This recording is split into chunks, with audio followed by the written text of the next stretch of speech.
Ardiles entrou já, né?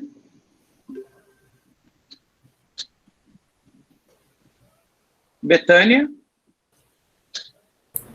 Presente. Brenda, Presente, professor.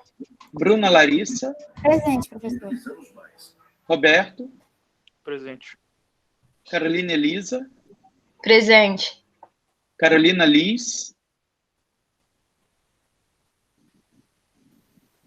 Carolina Liz, Daniel, Daniel Felipe, Dominique, Presente. Douglas, Presente. Emanuela, Presente. Emanuela, Gabriel de Miranda, Presente. Gabriel McLeans, Gabriel McLeans, Giovana, Giovana, Giovana, Presente. Juliano, Juliano, Henrique, Presente. Isabela, Presente.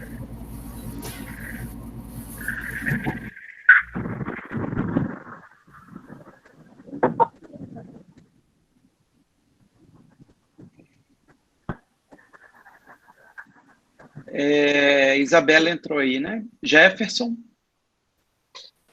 Presente, professor. Jorge André, Professor, Isabela está presente. senhora, Beleza. Jorge André, Jorge André, Presente. Josi, Presente. Cauê, Presente, professor. Larissa, Laura. Larissa Santos,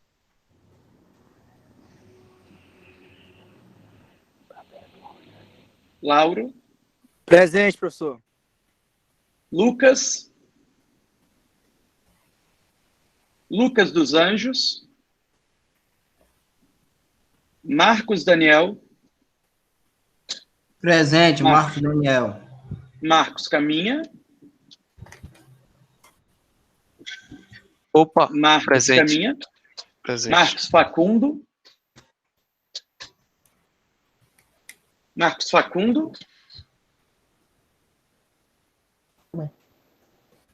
Mariana, Presente. Marina, Presente. Marinês, Presente.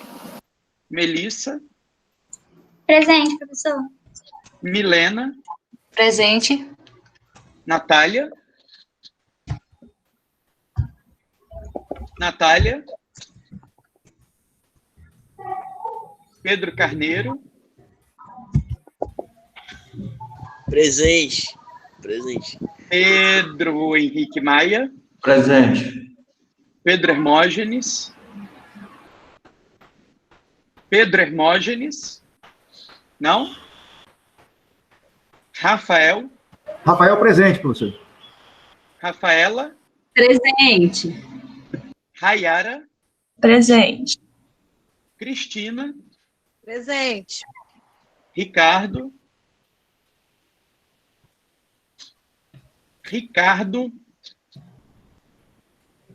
Robert, Presente, professor. Tiffany, Presente. Leonardo, Presente. Revlene, Presente. Jonas, Presente, professor. Maicon, Presente, professor.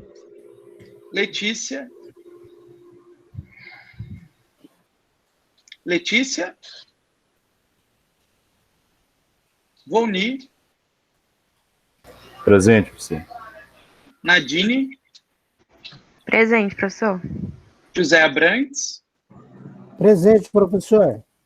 Rayan, Presente, professor. Paloma, Paloma, Gessé,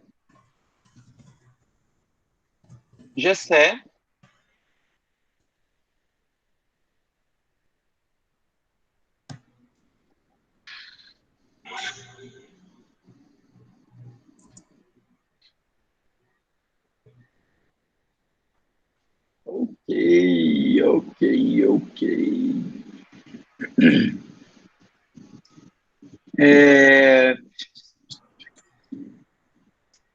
Disponibilizei para vocês, pessoal, umas anotações assim que eu fiz e eu vou usar elas enfim, dar aula, né? Como o próprio nome diz, anotações de aula servem para aula. Cadê-las? O Marcos, professor. O Oi? Marcos pediu pra eu aceitar ele aí na aula. Quem? Marcos.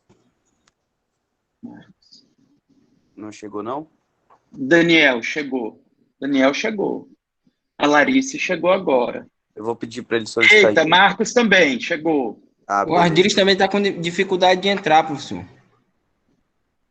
Letícia, não tem nenhum pedido do Ardiles aqui não, bicho, tá? Não sei, hein?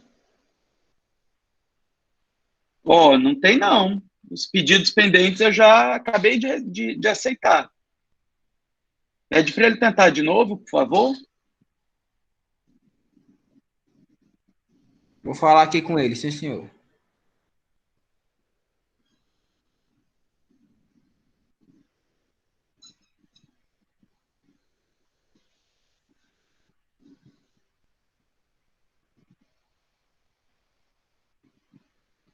Meu Deus do céu, cadê?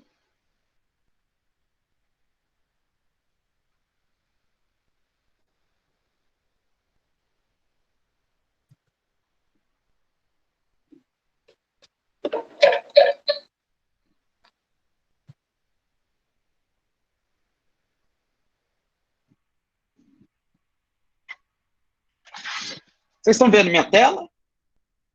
Ou não ainda? Professor, tem a Larissa também. Ainda tá? não. Não tá entrando. Larissa, acabei de receber.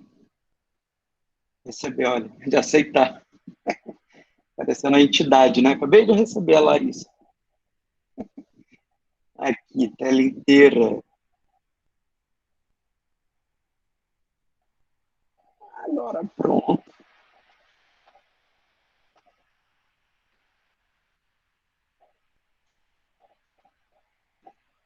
Oito e 20, tá? Já chega, né? Ai, tá bom, né, pessoal? Ninguém mais vai entrar, não, né? Vamos ter fé? Ótimo. Quem pode ler para mim o artigo 114, inciso 8º, por favor?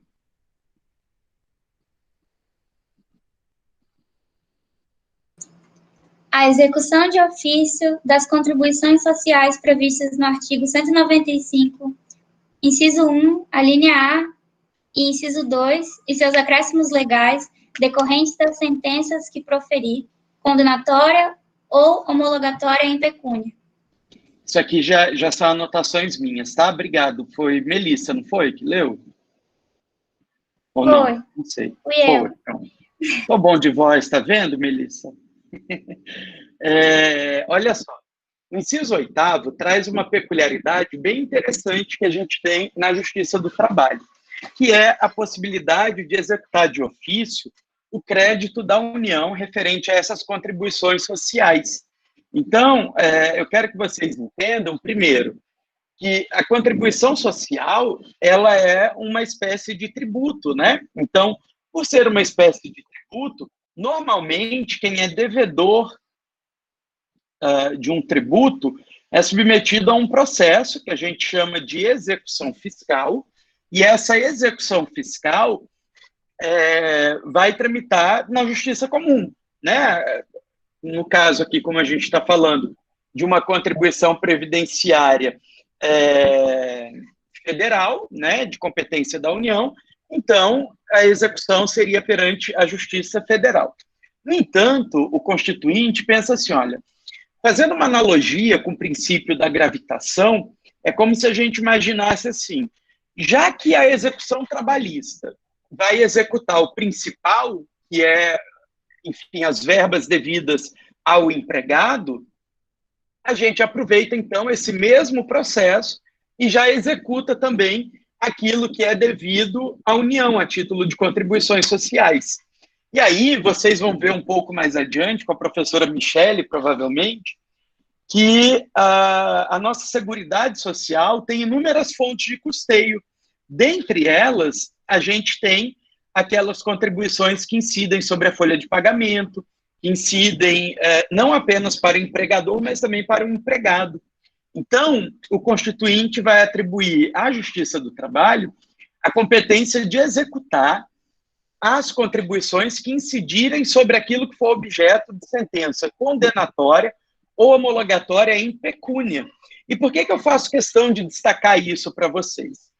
Porque, eventualmente, pessoal, a gente pode ter lá na Justiça do Trabalho ações que têm como objetivo a declaração de um vínculo de emprego durante um período X, só que durante todo esse período X, o empregador já pagou os salários, 13º, pagou férias, enfim, pagou tudo que o empregado considerava devido. A única questão é que ele não assinou a carteira daquele empregado. Se esse empregado entra com a ação trabalhista pedindo apenas o reconhecimento do vínculo, a contribuição previdenciária não vai ser executada perante a Justiça do Trabalho, porque a Justiça do Trabalho não condenou esse empregador a pagar nada. Então, retomando aqui, olha, decorrentes das sentenças que proferir. A sentença que apenas reconhece o vínculo de emprego não gera nenhuma contribuição previdenciária.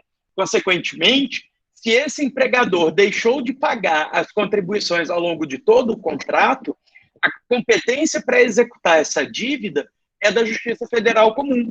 Então, a União, né, aqui no caso, a Procuradoria da Fazenda Nacional, vai ajuizar uma execução fiscal contra esse empregador, cobrando as contribuições previdenciárias. Mas ele vai fazer isso lá na Justiça Federal.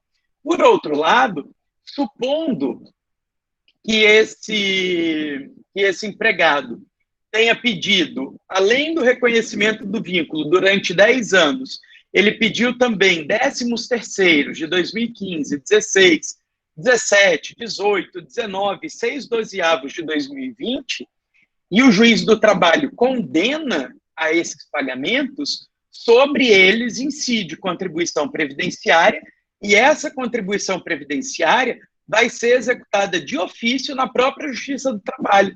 A Procuradoria da Fazenda Nacional não vai nem ingressar no processo, porque, ainda que não haja pedido, o juiz do trabalho vai executar de ofício, uma execução, então, que o juiz do trabalho faz, independente da participação da União Federal por meio da Procuradoria da Fazenda Nacional.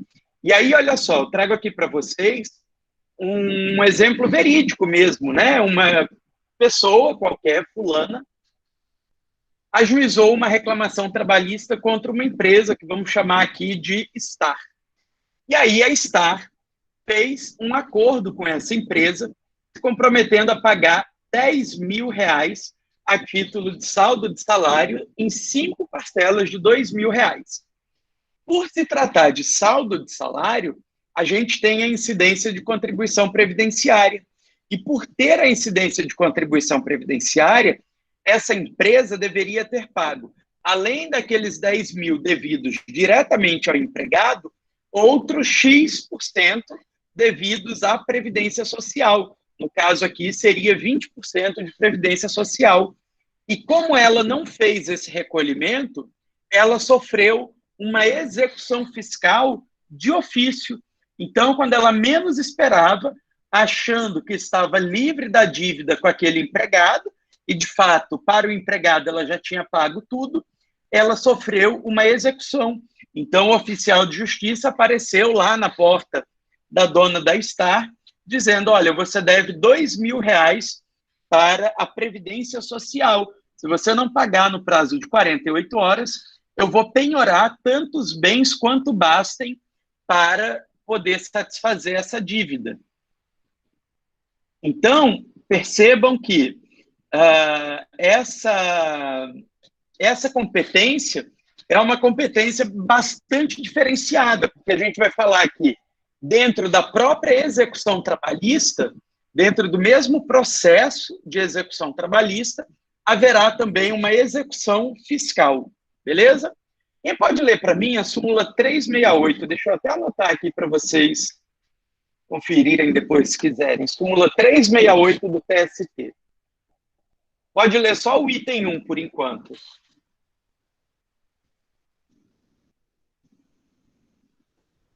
A Justiça do Trabalho é competente para determinar o recolhimento das contribuições fiscais. Continua? Sim.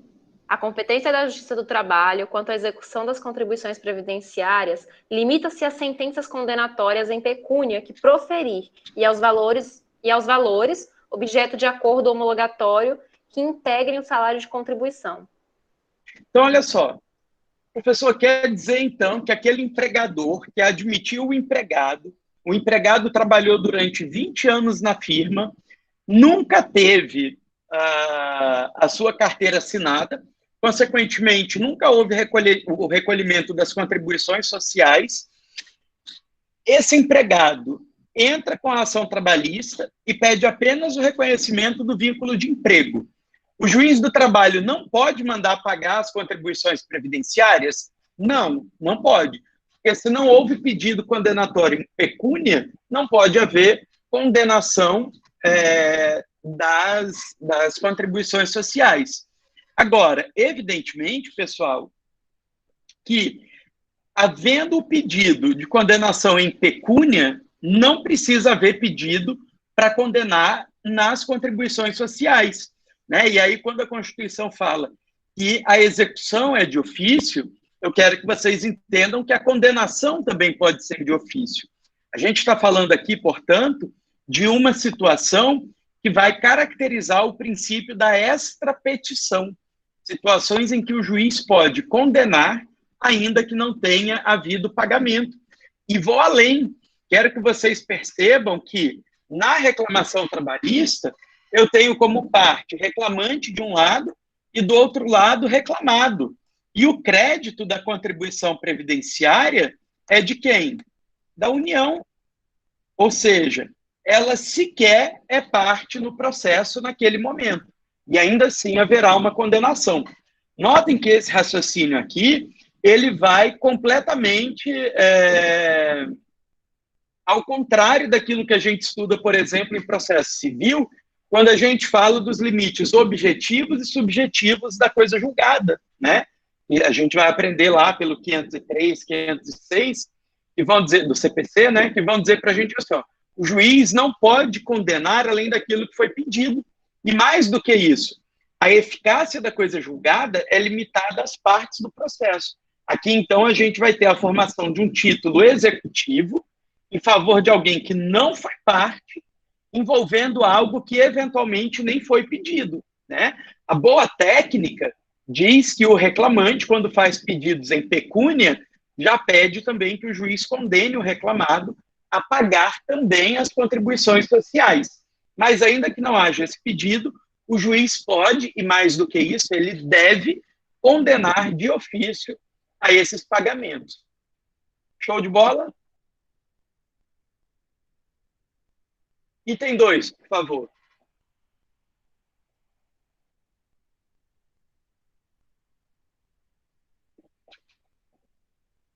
Quem vai ler? É do empregador a responsabilidade pelo recolhimento das contribuições previdenciárias e fiscais, resultantes de crédito do empregado oriundo de condenação judicial.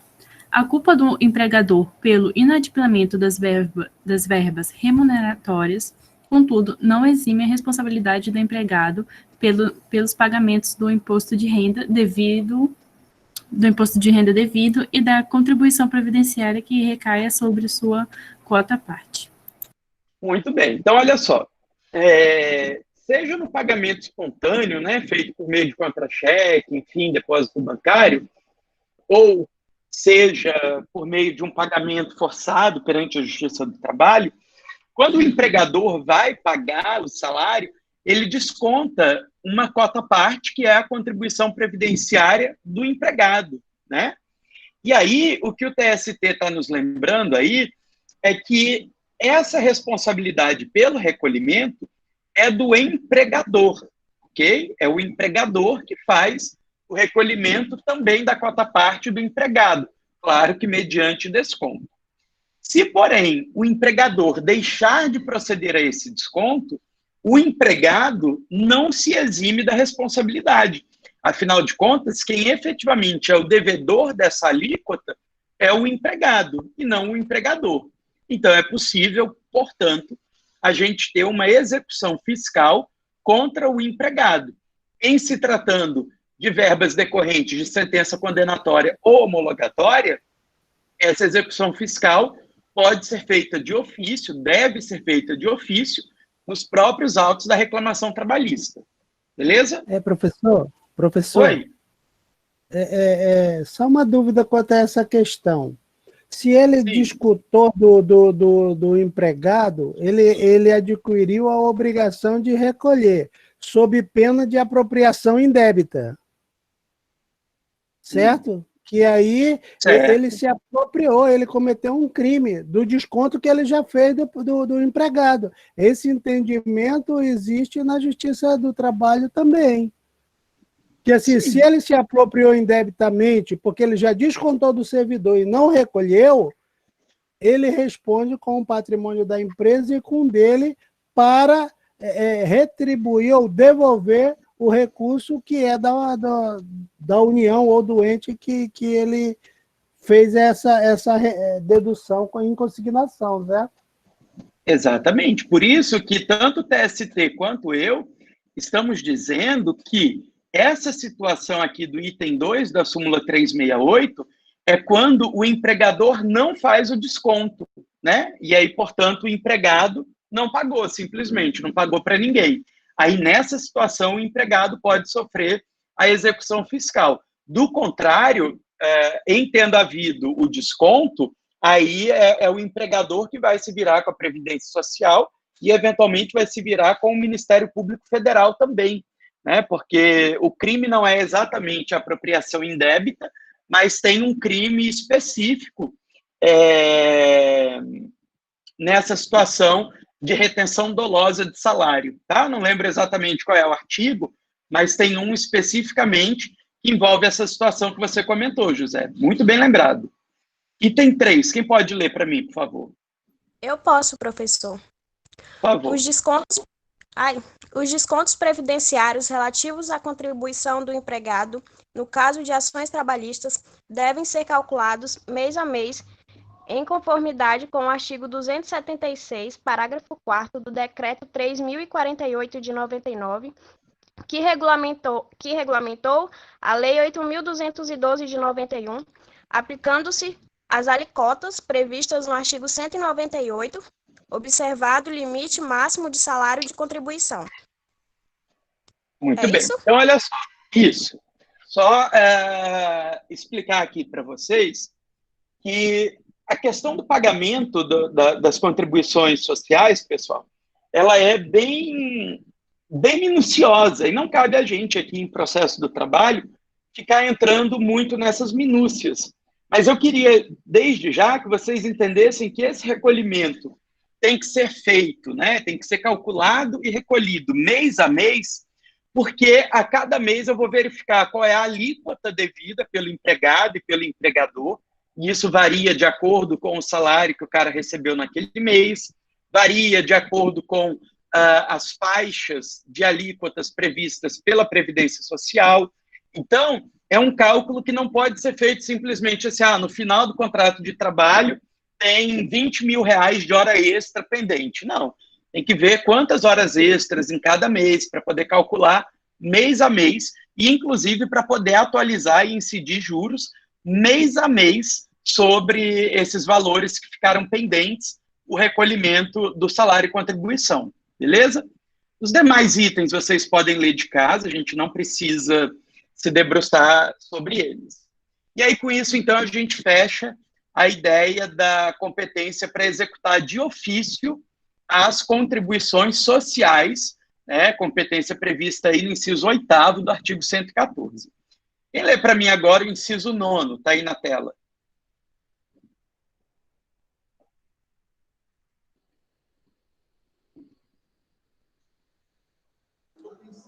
Outras controvérsias decorrentes da relação de trabalho na forma da lei.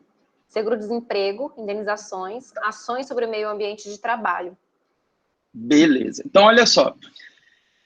Isso aqui é o texto da Constituição, né? Então, o que a Constituição está fazendo é dizer assim, olha, o legislador ordinário pode ampliar a competência da Justiça do Trabalho, né? O legislador constituinte está colocando na mão do legislador ordinário a possibilidade de criar outras competências materiais para a Justiça do Trabalho. Duas que eu seleciono aqui para vocês decorrem de interpretações teleológicas, né? O Poder Judiciário, o TST e o STF, vão dizer para a gente que existem determinadas situações em que o empregado fica impossibilitado de receber o seguro-desemprego. E em se tratando de uma situação em que o empregado deixa de receber o seguro-desemprego por culpa do seu empregador, então, nesse caso, o empregado pode ajuizar uma ação pleiteando indenização por dano material referente a esse seguro-desemprego que ele não recebeu. Vocês devem se lembrar que lá no inciso 6º, se eu não me engano, do 114, a gente tem a previsão de que a Justiça do Trabalho é competente para processar e julgar as ações envolvendo pedidos de dano material. Então, aqui nesse caso, o empregado deixou de receber o seguro-desemprego em decorrência de uma conduta patronal. Por exemplo, porque o empregador não fez um cadastro que precisava, né? Não emitiu o documento que precisava. Então, a gente tem aqui uma situação em que esse pedido vai ser feito perante a Justiça do Trabalho, e vou até além para dizer que o TST entende que nessas situações, comprovado, claro, que houve ato ilícito por parte do empregador, esse processo, esse pedido deve ser julgado procedente, porque, de fato, o empregado sofrendo dano, o empregador deve indenizar, né? Outra questão importante também, agora já é o entendimento do Supremo Tribunal Federal, é de que as ações envolvendo meio ambiente de trabalho são de competência da Justiça do Trabalho. Bastante óbvio, né? Mas, ainda assim, houve quem, durante um tempo, entendesse que, por ser meio ambiente, não era uma questão de trabalho, né? E aí vocês vão estudar depois com calma em direito ambiental, talvez até já tenham estudado, que o meio ambiente engloba não apenas o meio ambiente físico, né, natural, mas também o meio ambiente do trabalho, o meio ambiente histórico, o meio ambiente cultural, enfim. E aí, as que envolverem meio ambiente de trabalho, Justiça do Trabalho é a competente. Dúvidas, pessoal, sobre isso, sobre dissídios coletivos, sobre qualquer coisa envolvendo a competência material da Justiça do Trabalho?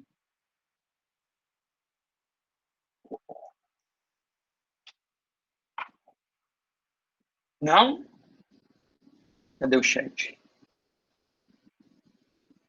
Pode haver indenização de forma vitalícia, sim, José. Pode acontecer. Vamos supor, por exemplo, que uma pessoa sofre um acidente de trabalho e deixa uma viúva, né? O cara morre em decorrência de um acidente de trabalho. Essa viúva pode pedir o pensionamento vitalício, sim. Beleza? Vamos falar agora de competência territorial, pessoal. E aí, para a gente falar de competência territorial, o nosso dispositivo-chave é o artigo 651 da CLT. Quem pode ler o caput para mim? O caput é essa parte aqui.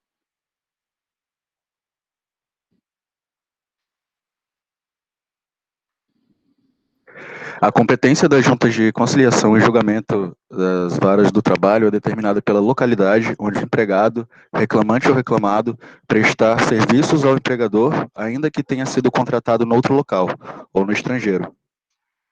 Então, muito bem, olha só. Aqui, vocês estão vendo que tem uma partezinha riscada, porque a CLT traz para a gente a competência das juntas de conciliação e julgamento. Mas a gente já sabe que não existem mais juntas de conciliação e julgamento, né? Hoje a gente tem varas do trabalho, ou juízes do trabalho. Então, a competência territorial das varas do trabalho é determinada pela localidade onde o empregado, reclamante ou reclamado, prestar serviços ao empregador. Notem, então, que não me importa se o reclamante é empregado ou empregador.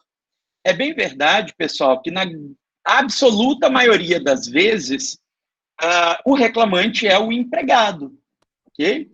Mas a gente tem algumas situações bem excepcionais em que o reclamante é o empregador, é o patrão que entra com a reclamação.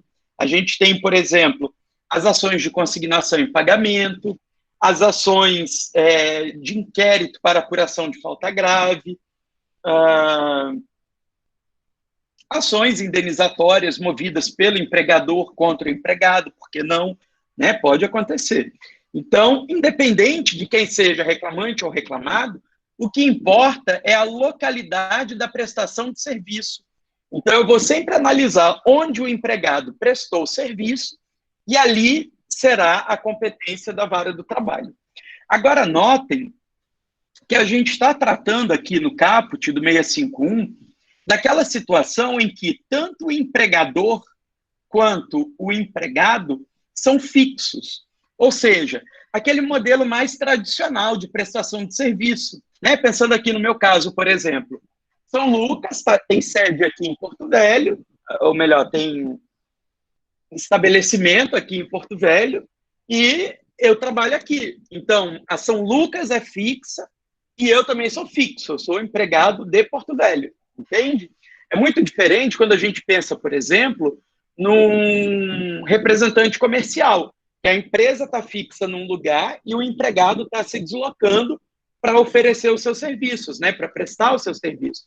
Então, o caput do 651 está falando daquelas situações em que o empregador é fixo e empregado também é fixo, ele trabalha naquele local. Então, eu vou pensar sempre no foro da prestação de serviço. Não importa onde esse empregado foi contratado, não importa a residência do réu ou do autor, não importa onde é a sede da empresa, nada disso importa.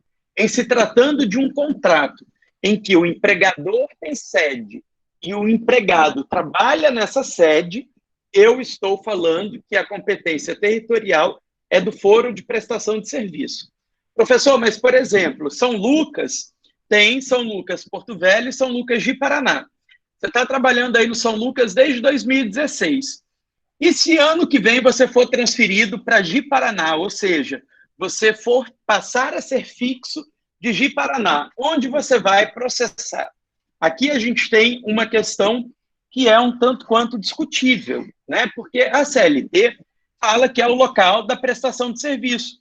Então, se eu prestei serviço em Porto Velho e em Ji-Paraná, pela leitura fria até, e diria até literal da CLT, a gente pode entender que qualquer um dos lugares, porque prestou serviço tanto em Porto Velho quanto em Ji-Paraná. Ocorre que algumas pessoas, e digo aqui doutrina e jurisprudência, vão entender que o ideal é que a reclamação trabalhista seja proposta no foro de última prestação de serviço. Por que última prestação de serviço? Porque eu facilitaria a aquisição probatória. Normalmente, pessoal, a reclamação trabalhista vai discutir muitas coisas da ruptura contratual. Então, se eu ajuizo a ação onde o contrato se rompeu, é muito mais fácil colher as provas, ouvir testemunhas, colher depoimento pessoal, fazer perícia, se for o caso. Então, algumas pessoas vão dizer isso, né, que é no foro de última prestação de serviço. Outros vão dizer que não, que vai ser em qualquer uma das localidades, podendo o empregado escolher qual é a localidade que mais facilita o acesso à justiça.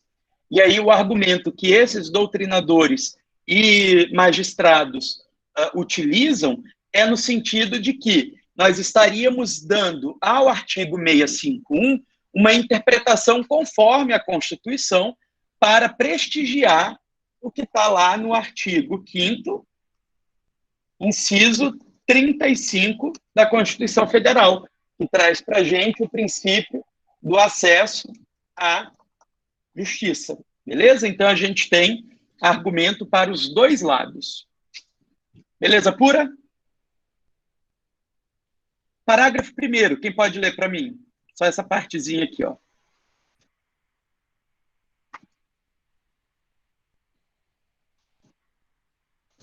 Alô, alô, tem alguém aí?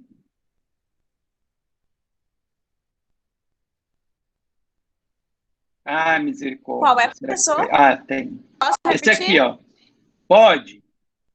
Parágrafo 1º, né? Isso. Quando for parte de desídio, agente ou viajante comercial, a competência será da junta da localidade em que a empresa tem agência. Aí, como é que fala aqui? Pronuncia. Agência Primeiro. ou filial. Não, Tá. Agência ou filial a este empregado esteja subordinado. E na falta será competente a junta da localização em que o empregado tenha domicílio ou a localidade mais próxima. Então, olha só. A gente viu que o caput do 651 trata para a gente da situação em que tanto o empregado quanto o empregador são fixos, ok? Empregado e empregador fixo, foro de prestação de serviço. O parágrafo 1º trata para a gente daquela situação em que a empresa é fixa, mas o empregado se desloca. Vamos imaginar, por exemplo, que o Jonas é contratado por uma empresa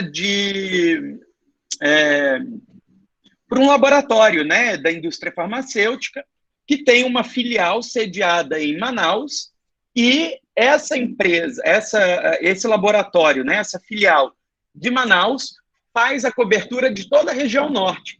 Então, qual é o trabalho do Jonas? O trabalho do Jonas é ir, sei lá, uma vez por mês, lá na filial de Manaus, pegar um monte de remédio e sair viajando por toda a região norte, né? Acre, aí ele aproveita para rever os chegados dele, tudo, vem para Rondônia, e vai no interior do Amazonas, enfim, todos os estados, o Jonas vai visitando, apresentando os medicamentos, né, para que os médicos possam prescrevê-los. Vejam que a empresa ficou lá em Manaus, fixa, né? A filial a que o Jonas é subordinado está lá, fixa, continua fazendo o serviço dela. É o Jonas que é móvel. Nessa situação, a CLT vai trazer duas hipóteses de competência territorial. Só que notem que a CLT fala assim, olha, primeira possibilidade, agência ou filial a que o empregado esteja subordinado, e na falta disso, a localização em que o empregado tenha domicílio ou então a localidade mais próxima.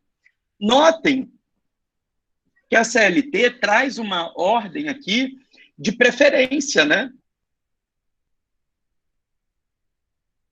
A CLT traz uma ordem de preferência.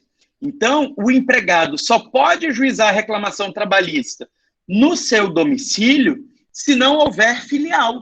Professor, mas como assim se não houver filial? Por exemplo, o Jonas foi contratado pela filial de Manaus e ele foi demitido justamente porque a filial de Manaus fechou.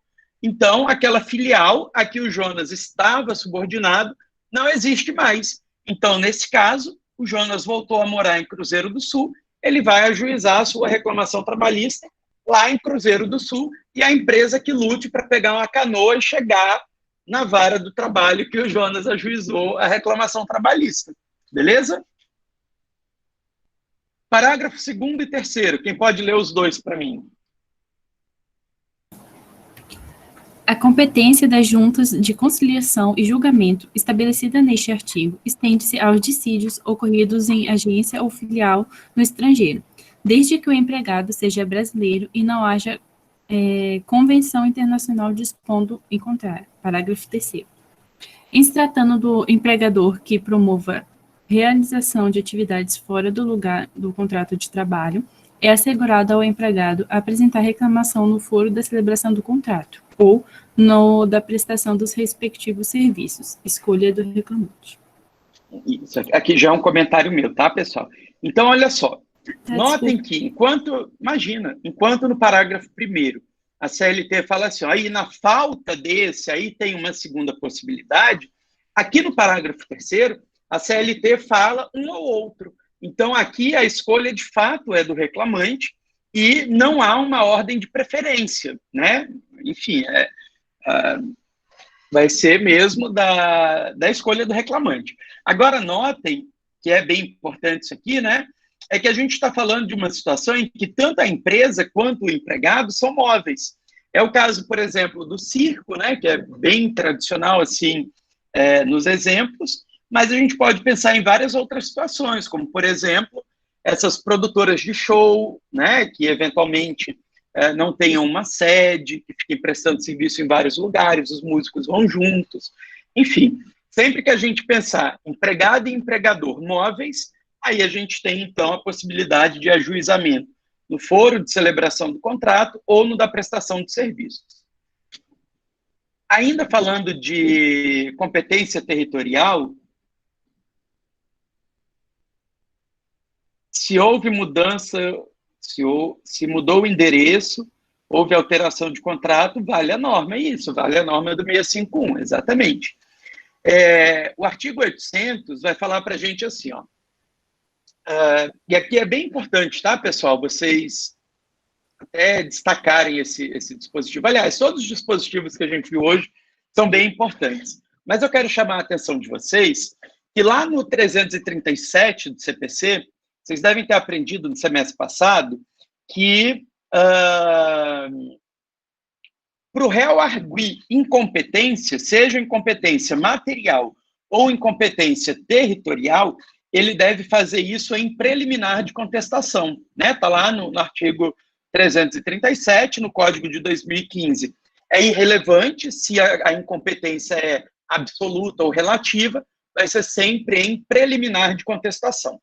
No entanto, a reforma trabalhista reitera um entendimento que já existia antes, inclusive, de que no processo do trabalho eu vou arguir em preliminar de contestação a incompetência absoluta, ou seja, a incompetência material, por exemplo, né? Se o reclamante ajuizou uma reclamação trabalhista, cobrando honorários advocatícios de alguém que trabalhou como autônomo, né, como profissional liberal.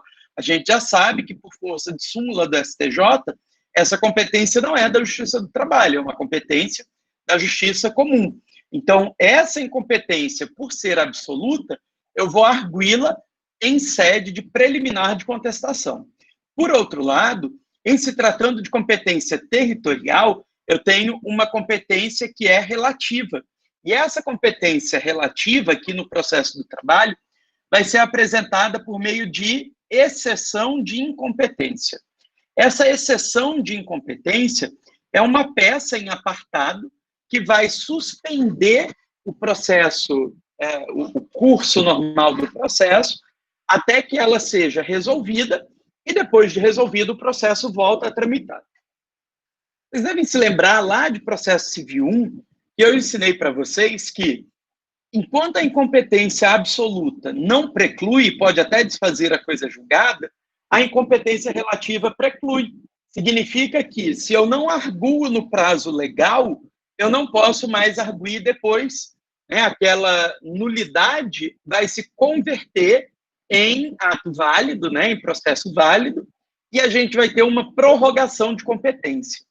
Aqui no processo do trabalho, o prazo para apresentar a exceção de incompetência territorial é um prazo que leva em conta duas coisas. Leva em conta, primeiro, que tem que ser em, no máximo, 5 dias a contar da notificação.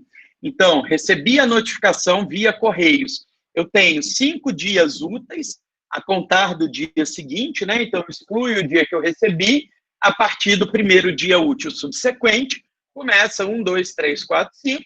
Se eu não arguir até no 5º dia útil seguinte, não tem mais possibilidade de arguir essa incompetência. Então, aquele juízo que era incompetente se torna competente. E eu tenho que fazer isso antes da audiência, né? Ainda que o prazo de 5 dias não tenha vencido, tenho que fazer isso antes da audiência ocorrer.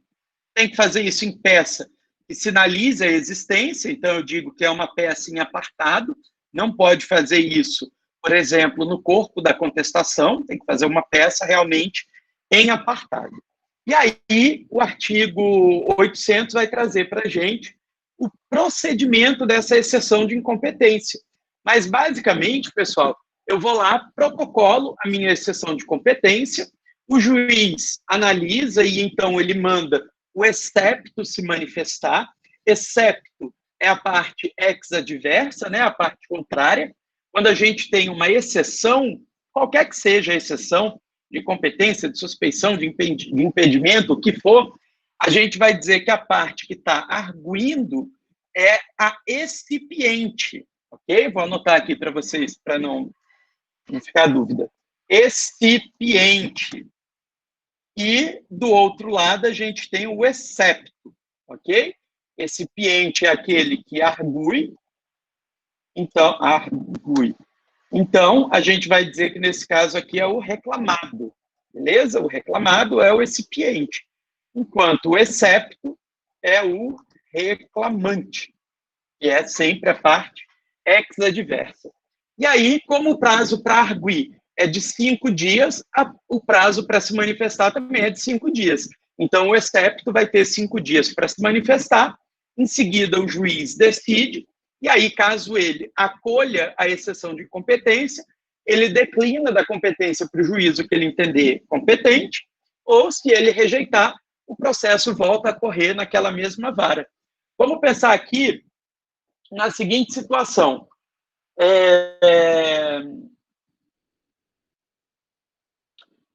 Trabalho em São Lucas desde sempre aqui em Porto Velho. Peço demissão e vou morar em Ji-Paraná. Chego lá em Ji-Paraná, quero cobrar aí uns dinheirinhos que o São Lucas me deve. Posso ajuizar a reclamação trabalhista lá em Ji-Paraná? O certo é não. O certo é não ajuizar em Ji-Paraná, porque o 651 caput fala para mim que, considerando que o São Lucas é fixo e o empregado também é fixo, então ele tem que ajuizar a ação no foro de prestação de serviço. No entanto, vocês sabem que a incompetência territorial não pode ser arguída de ofício, não é isso? O juiz não pode olhar para a petição inicial e falar, eita, sou incompetente, porque é uma incompetência relativa. Então, o juiz do trabalho tem que ficar de boinha, sentadinho lá na sua inércia, e esperar. Se o São Lucas arguir a incompetência territorial no prazo correto, o juiz lá de Ji-Paraná declina da competência aqui para Porto Velho. Do contrário, o processo continua lá em Ji-Paraná. Dúvida? Comentário? Jonas ganha bem, já disse que passando o distanciamento social, depois que todo mundo tiver esse carimbo no cartão de vacina, ele vai pagar um chopp para nós. Algo mais, pessoal? Dúvida? Não? Vocês são fera demais, você é doido, menino. Semana que vem, então, é o prazo para me entregar a audiência simulada. Estou ansioso por esse momento. Oi? Professor, só para confirmar uma coisa, essa nomenclatura de exceção vai ser usada só no caso da incompetência relativa ou também no caso da incompetência absoluta? Olha só, no caso da incompetência absoluta, você vai arguir em preliminar de contestação. Mas, quando a gente fala de incompetência, a gente está deduzindo uma exceção de fato, né? Digo, a gente, de fato, está arguindo uma exceção. Então, vamos supor assim, você está fazendo uma réplica, e aí você quer falar da incompetência que o reclamado arguiu na preliminar de contestação. Você pode dizer, o excipiente, beleza? Mas não significa dizer que na incompetência absoluta haverá uma peça autônoma de exceção de incompetência, não haverá. Absoluta será um preliminar de contestação, e aí você pode falar desse cara como o contestante, o defensor, o reclamado, ou pode mesmo, naquele tópico específico, chamá-lo de recipiente, não tem problema. Foi isso que você perguntou, ou eu viajei demais? Foi isso mesmo, só para confirmar como ficaria na peça. Mas aí, no caso, é na contestação. Tá bom, obrigada. No caso da contestação, isso. Beleza, perfeito. Show de bola, o que mais?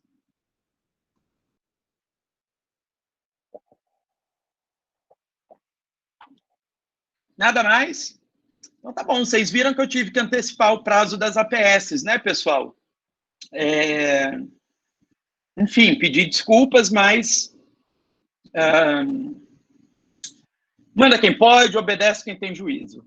Né? E mandaram, tem gente que obedece, tem gente que não obedece, mas é aquela coisa, né? Quem tem cu tem medo. Não, brincadeira, vocês sabem que eu busco ser subordinado, né? Enfim. Fazendo o meu, entendeu, minha gente? Tô fazendo o meu. Mas desculpem mesmo, tá? É a primeira vez que o São Lucas marca prazo para os alunos terminarem a APS.